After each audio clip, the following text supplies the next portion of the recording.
This is Leadership Plus. I'm Dave Edwards.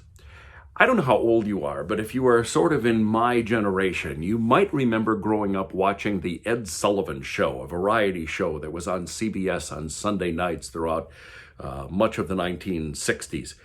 And it was a variety show, so you might have a singer followed by a comedian. But one of the frequent guests that Ed Sullivan would bring onto his show was this guy who, it's pretty hard to describe, but he would spin plates.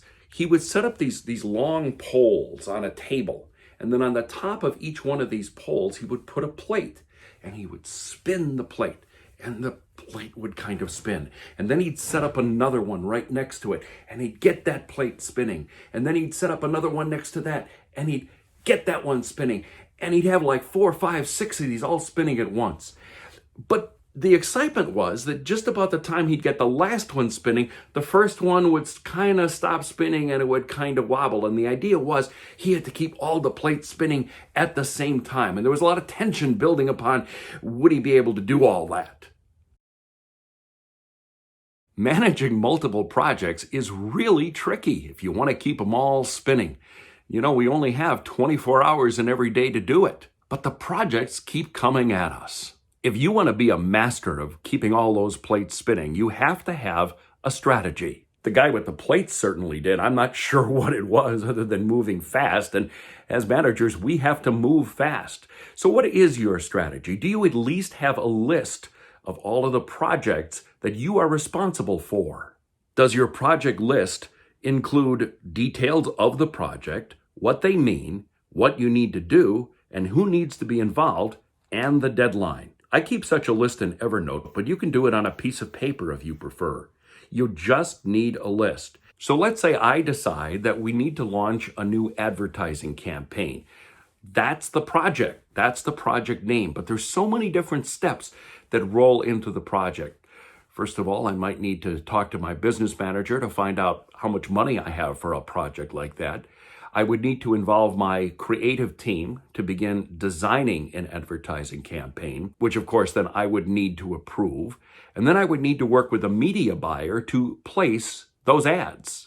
Those tasks need to be on my to-do list, otherwise they will fall through the cracks. One of the things that I've learned over time is how important it is to learn to delegate. You just can't do everything yourself. And quite frankly, you are probably not an expert in doing everything. Take, for example, my issue or my idea of starting an advertising campaign. Well, I may know it's really important for my organization to do that, but I'm not a very creative person. I need to involve the creative people on my staff to make that project work. I'll need to involve media buyers because I don't know how to buy ads on radio, TV, or how to buy billboards. They are the experts in that. So I need to learn to delegate and trust people. Now, in some cases, somebody on my staff that I want to delegate a project to isn't any more familiar with it than I am. In that case, maybe I need to train them or I need to get them training on how to do that type of work. Now, you might say that takes a lot of time and maybe even some resources, and it does. But on the other hand, if that person becomes knowledgeable about a specific idea or skill, they will be even more valuable to your organization the next time a project like that has to be done. It's also really important to keep track of the items and projects that you have delegated to other people. Otherwise, you're going to forget. Obviously, the person has to understand the expectations that you have for the project, the parameters of the project, and the deadline for the project. But you need to keep track of that as well. I tend to keep a list for every person that I manage. They're sort of like a loose agenda. So the next time I see them and meet with them for a status meeting, I just bring that document out and I know all the things that we have to talk about. And those delegated projects would be a really important element of that conversation. So I will make sure for each person that reports to me, I have a list of those projects. And then when we meet, let's say you and I are meeting, I will ask you for an update on that project. When you give it to me, I'll make a note. I'll put it into that file as well. That way, I not only remember that I've delegated the project to you, but if I begin to forget, I can go back and I can remind myself of what you told me about the project and the way it's going. The final point I want to make is that you cannot do everything at once.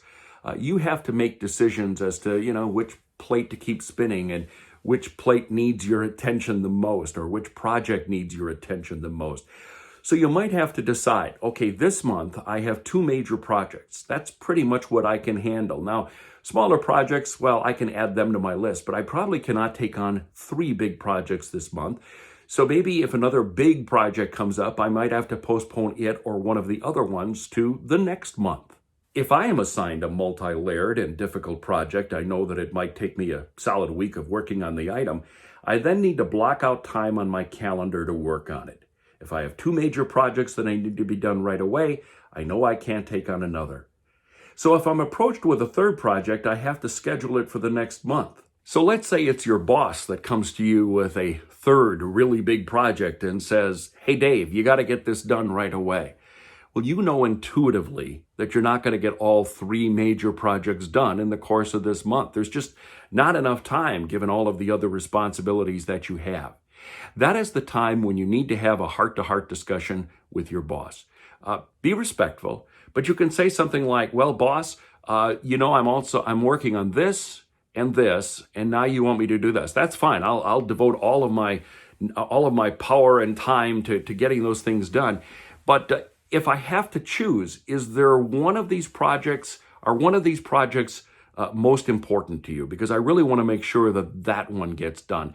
Have that honest conversation, because sometimes your boss may not even be aware of the caliber of projects that you are working on. That's today's Leadership Plus. I'm Dave Edwards. Thanks very much for joining us. Do me a favor, hit that like button below, subscribe to these videos, and if you'd like to learn more about leadership, management, and productivity issues, check out my blog at my website, daveedwardsmedia.com.